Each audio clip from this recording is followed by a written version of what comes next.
श्री राम जय राम जय जय राम। श्री राम जय राम जय जय राम। श्रीमद् वाल्मीकि रामायण का अरण्य कांड का 22वां सर्ग।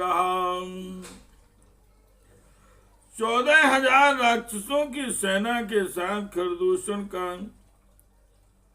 जन स्थान से पंचवटी की ओर प्रस्थान करना। एवं माधन सीता सूरा शूर्पणख्यां खरस्तता उवाच रक्षसां मध्ये खरां खरतरं वचाम। शूर्पणखा द्वारा इस प्रकार तिरस्कृत होकर शूरवीर खर ने राक्षसों के बीच अत्यंत कठोर वाणी में कहा, तवापमान प्रवा क्रोधो अयमतुलो मम। तवापमान प्रवा क्रोधोऽयं तुलो मम। न शक्यते धारयितुं लोणाभ्यां न शक्यते धारयितुं लोणायवोर्गणम्।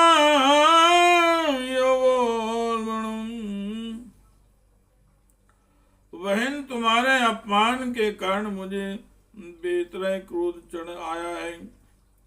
इसे धारण करना या दबा देना इसी प्रकार असंभव है जैसे पूर्णिमा को प्रचंड वेग से बढ़े हुए खारे पानी के समुद्र के जल को, अथवा यह उसी प्रकार असह्य है जैसे घाव पर नमकीन पानी छिड़कना। नारामं गणये वीर्यानुमानुषं क्षीण जीवितुम् आत्मदुश्चरते प्राणान् हतो यो अद्य विमोक्षते। मैं पराक्रम की दृष्टि से राम को कुछ भी नहीं गिनता हूं, क्योंकि उस मनुष्य का जीवन अब क्षीण हो चला है। वह अपने दुष्कर्मों से ही मारा जाकर आज प्राणों से हाथ धो बैठेगा।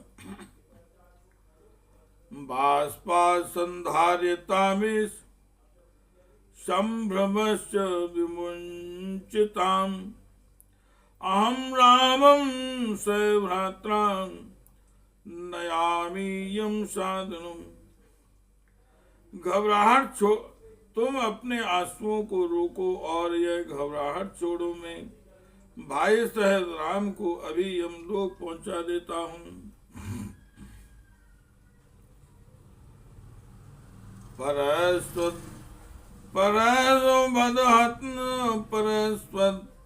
हतस्याद्य मंद प्राणस्य भूतले रामस्य रुधिरं रक्तमुष्णं भास्यसि राक्षसी। राक्षसी, आज मेरे फरसे की मार निष्प्राण होकर धरती पर पड़े हुए राम का गरम गरम रक्त तुम्हें पीने को मिलेगा। संप्रहस्तावचा सुत्वा खरस्य वदनाच्युतम्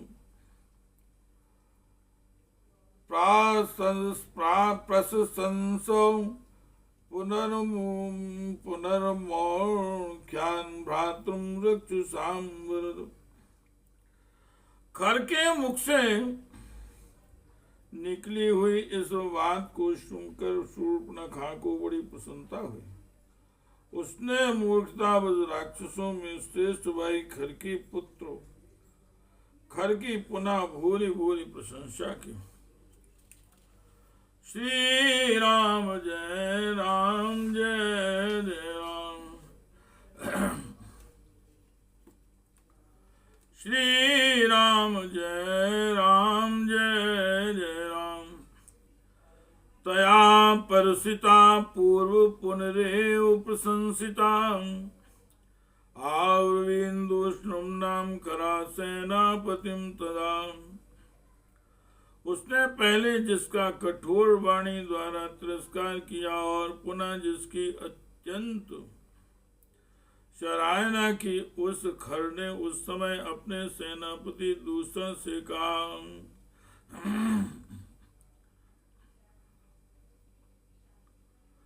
चतुर्दश शास्त्राणि मम चिंतानुवर्तिनां रक्षसां भीम वेगानां स्वनिवर्तिनां नीलजीमतुवर्णानां लोकहिंसा विहारिणां सर्वोद्योगमुदीर्णानां रक्षसां सौम्यकारय। सौम्य मेरे मन के अनुकूल चलने वाले, युद्ध के मैदान से पीछे न हटने वाले, भयंकर वेगशाली मेघों की काली घटा के समान काले रंग वाले लोगों की हिंसा से क्रीड़ा विहार करने वाले तथा युद्ध में उत्साह पूर्वक आगे बढ़ने वाले 14 सहस्त्र राक्षसों को युद्ध के लिए भेजने की पूरी तैयारी कराओ। उपस्थापय में क्षिप्रम रतम सौम्य धनुषिचाम सरांचितान खड्गांश शक्तिश्च विविधासिता। सौम्य सेनापति, तुम शीघ्र ही मेरे रथ भी यहाँ मंगवा लो। उस पर बहुत से धनुष बाण, विचित्र विचित्र खड्ग और नाना प्रकार की तीखी शक्तियों को भी रख दो। अग्रे निर्यातुमिच्छामि पौलस्त्यानां महात्मनां वधार्थं दुर्विनीतस्य रामस्य रणकोविद। रणकुशल वीर में इस उदंड राम का वध करने के लिए महामनस्वी पुलस्त्यवंशी राक्षसों के आगे आगे जाना चाहता हूं। इति तस्य ब्रुवाणस्य सूर्यवर्णं महारथं सदस्त्वैसलेन युक्तमान् चक्षे अतदूषणम्। उनके इस प्रकार आज्ञा देते ही एक सूर्य के समान प्रकाशमान और चितकबरे रंग के अच्छे घोड़ों से जुता हुआ विशाल रथ वहां आ गया। दूसर ने खर को इसकी सूचना दी। तम मेरु शिखराकारं तप्त कांचन भूषणं हेम चक्रम संबाधम वैदूर्यम मय कुबरम मत्स्य पुष्पैर्दुमे शैले चंद्र सूर्य कांचने। मांगल्य पक्ष संज्ञ ताराभिष समावृतम।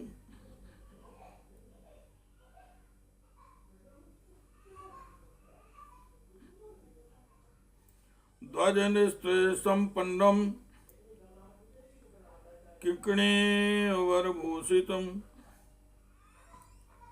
सदस्य युक्तम सो अमर सादारूरोहि करस्तदा। वह रथ मेरु पर्वत के शिखर की भांति ऊंचा था। उसे तपाए हुए सोने के बने हुए साजवाज से सजाया गया था। उसके पहियों में सोना जड़ा हुआ था। उसका विस्तार बहुत बड़ा था। उस रथ के कुबर वैदूर्य मणि से जड़े गए थे। उसकी सजावट के लिए सोने के बने हुए मत्स्य, फूल, वृक्ष, पर्वत चंद्रमा सूर्य मांगलिक पक्षियों के समुदाय तथा तारिकाओं से वह रथ सुशोभित हो रहा था। उस पर ध्वजा फहरा रही थी तथा रथ के भीतर खड्ग आदि अस्त्र शस्त्र रखे हुए थे। छोटी छोटी घंटियों अथवा सुंदर घुंघरुओं से सजे और उत्तम घोड़ों से जुते हुए उस रथ पर राक्षस राज खर उस समय आरूढ़ हुआ। अपनी बहन के अपमान का स्मरण करके उसके मन में बड़ा अमर्ष हो रहा था।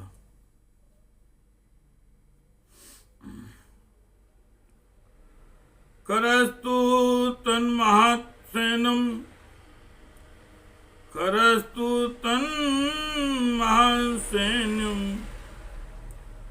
रचर्वायुध ध्वजम याते ब्रवीत एक दूषणा सर्वराक्षसान।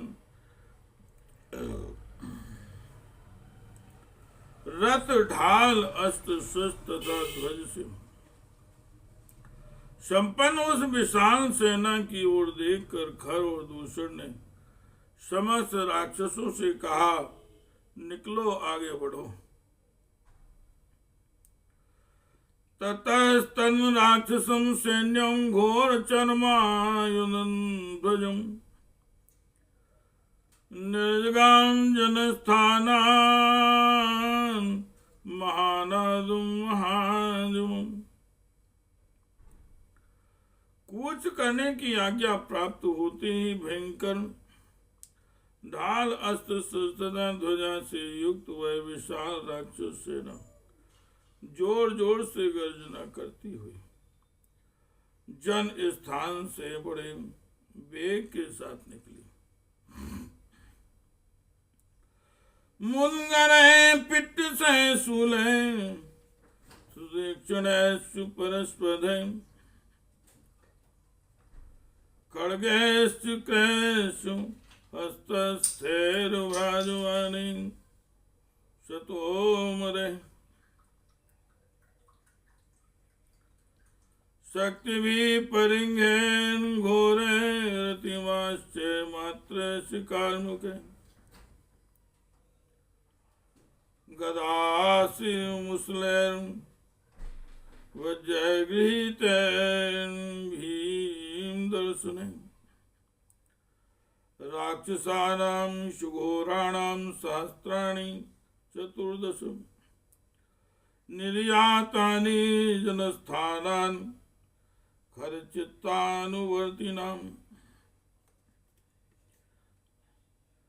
सैनिकों के हाथ में मुद्गर पट्टे शूल अत्यंत तीखे फंसे खड्ग चक्र और तोमर चमक रहे उठे।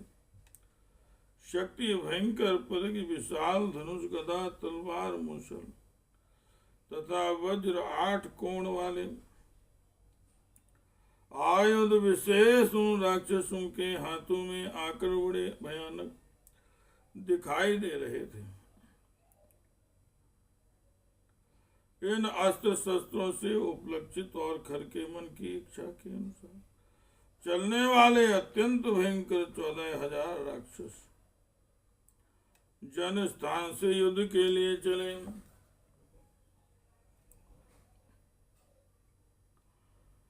तांस्तु निर्धावतो दृष्ट्वा राक्षसान् भीम दर्शनान् करस्यारथान् किंचिन जगाम वदनंतरम। उन भयंकर दिखाई देने वाले राक्षसों को धावा करते देख खर का रथ भी कुछ देर सैनिकों के निकलने की प्रतीक्षा करके उनके साथ ही आगे बढ़ा।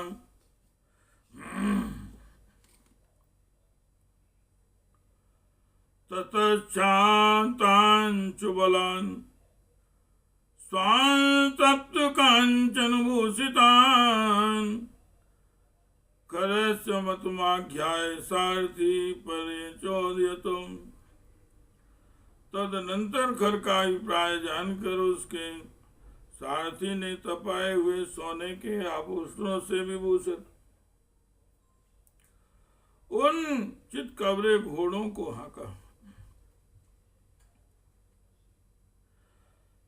संचोदिते रथा शीघ्रम खरस्य पुघातिन्यः शब्देन पूर्यावास दिशां शाम तथा। उसके हाकने पर शत्रुघाती खरकार शीघ्र ही अपने घर घर शब्द से संपूर्ण दिशाओं तथा उपदिशाओं को प्रतिबंधित करने लगा। प्रावद्यम अन्यस्तो खरांकर स्वरो रिपोर्वर्ण रिपोर्वधार्थम त्वरितो यथान्तकाम अचोचदत् साथियं मुन्नदन् पुनः पुनर्वावलोमी वासवान। उस समय खर का क्रोध बड़ा हुआ, उसका स्वर भी कठोर हो गया था। वह शत्रु के वध के लिए उतावला होकर यमराज के समान भयानक जान पड़ता था। जैसे ओलों की वर्षा करने वाला मेघ बड़े जोर से गर्जन करता है, उसी प्रकार महाबली खर ने उच्च स्वर से सिंहनाद करके पुनः सारथी को रथ हाँकने के लिए प्रेरित किया। इत्यार्थ से श्रीमद् रामायणे वाल्मीकि आदि काव्ये अरण्य कांडे द्वाविंशः सर्ग। इस प्रकार वाल्मीकि निर्मित श्रावण आदि काव्य के अरण्य कांड में 22वां सर्ग पूरा हुआ। श्री राम जय जय राम। श्री राम जय